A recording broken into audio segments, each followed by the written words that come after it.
Bienvenue dans cette nouvelle vidéo. Alors aujourd'hui un concept très spécial, très nouveau, puisque c'est le début d'une série qui va s'appeler Histoire de tracé. Et c'est une série dans laquelle je vais vous raconter plein de choses à propos du parcours, de son histoire et de toutes ses facettes.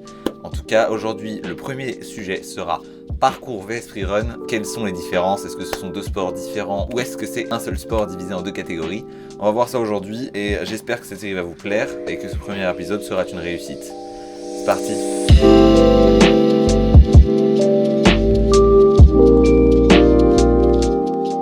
Ok, donc pour entamer le sujet, on va commencer par poser un petit peu le contexte de la naissance et de l'histoire du sport. Donc le parcours est né dans les années 90 avec David Bell à Lys, dans le sud de Paris, à côté d'Évry-Courcouronnes, ville dans laquelle se situe le Manpower.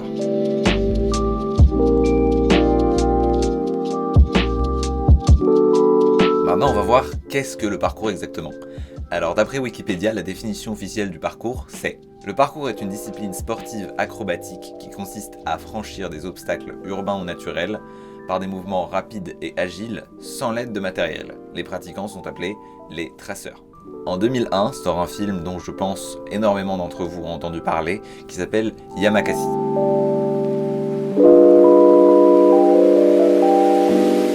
À cette époque, le parcours se situe vraiment dans une perspective d'aller d'un point A à un point B le plus efficacement possible.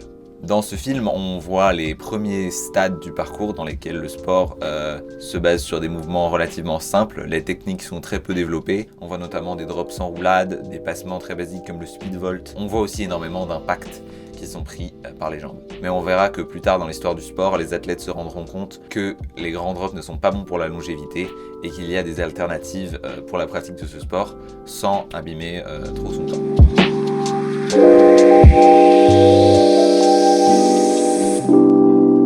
Arrive 2004, une année dans laquelle le parcours va être en expansion médiatique, notamment avec de la visibilité gagnée au cinéma avec Banlieue 13, dans les jeux vidéo avec Assassin's Creed et dans des émissions de télévision dans lesquelles David Bell apparaît, notamment sur TF1, voici un extrait tout de suite. Et cette visibilité qu'a le parcours à cette époque conduit les traceurs dans les salles de gym.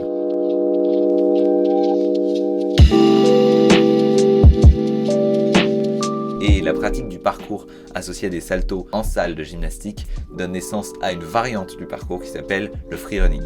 De nombreux conflits naissent entre les gymnastiques et les traceurs au sein des salles de gymnastique, puisque les traceurs pratiquent un sport qui est très récent et qui n'est pas traditionnel, tandis que les gymnastes pratiquent un sport qui a déjà minimum 100 ans, début du XXe siècle. La principale différence qu'on peut remarquer entre le parcours et le freerun, c'est que le freerun se situe beaucoup plus sur l'esthétisme et le spectaculaire, que le parcours qui reste beaucoup plus basé sur l'efficacité.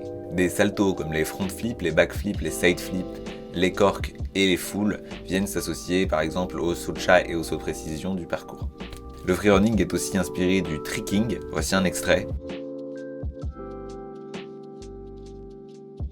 qui est un sport lui-même inspiré du taekwondo. Pour vous montrer concrètement la différence entre du parcours brut et du freerunning, voici un extrait du parcours brut.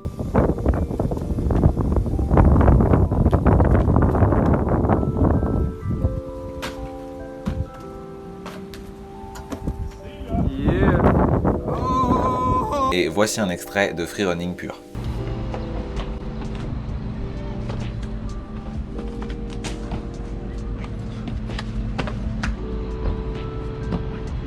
On voit clairement dans le run de parcours brut que l'athlète vient d'un point A à un point B le plus efficacement possible, en gardant un certain esthétisme mais sans faire de mouvements superflus. Tandis que du côté du freerun, l'athlète fait des saltos qui sont des mouvements a priori non essentiels à la rapidité du mouvement et à la traversée d'une série d'obstacles.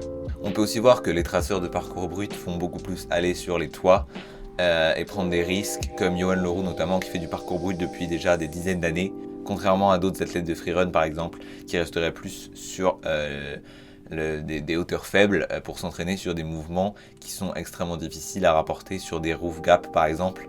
Évidemment, ce n'est pas une vérité absolue, on peut aussi voir beaucoup de freerun sur les toits, mais c'est quand même une tendance que j'ai pu remarquer. Alors pour le parcours, personnellement, Moi, je suis beaucoup plus fan de parcours brut et moins dans les saltos, tandis qu'Alexis, par exemple, vous l'avez beaucoup vu travailler ses corks et ses rondades full, par exemple, ou ses rondades back. Léandre est plus dans l'urbex et à la grimpe. Il a fait de l'escalade avant d'être dans le parcours, mais il est en train aussi d'apprendre plusieurs saltos en ce moment et n'est pas opposé à l'idée du parcours brut.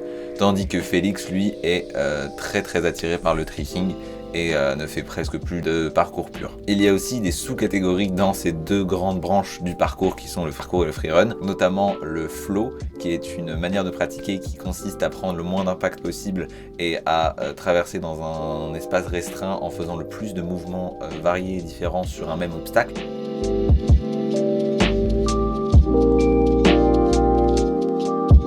Je pense notamment à Joshua de Storor qui pratique ce style depuis maintenant longtemps. Il est sorti d'une blessure il y a quelques années du talon d'Achille et maintenant se concentre beaucoup plus sur ce genre de petits mouvements. Voici un exemple d'ailleurs. Le flow se caractérise plutôt donc comme une branche du freerun puisqu'il consiste à faire des mouvements superflus non dans l'efficacité, même si on voit peu de saltos dans cette catégorie.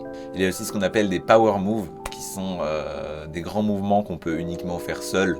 Alexis, quand il a fait Manpower, c'est ce qu'on pourrait appeler un power move, puisque c'est un mouvement qui demande énormément de préparation, de temps, c'est quelque chose qui a potentiellement beaucoup de risques, et qu'on fait qu'une fois. Contrairement à un run par exemple, qu'on pourrait essayer de nombreuses fois, et qui ne consiste pas de mouvements très complexes séparément, mais plus comme une structure complexe. Un traceur qui sait notamment très bien mélanger le parcours et le freerun, c'est Ed Scott, comme peut en témoigner ce run.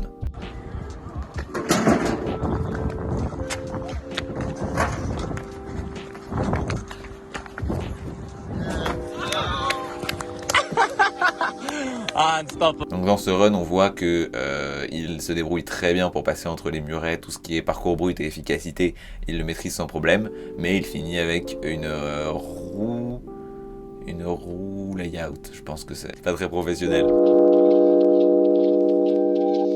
Alors qu'en est-il de nos jours au niveau de la division du parcours et du freerun?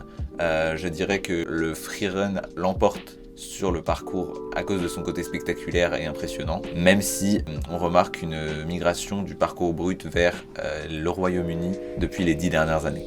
En tout cas, merci beaucoup d'avoir regardé cette vidéo jusqu'au bout. N'hésitez pas à lâcher un like et de vous abonner si ce n'est pas déjà fait. Et je vous dis à la semaine prochaine pour une nouvelle vidéo.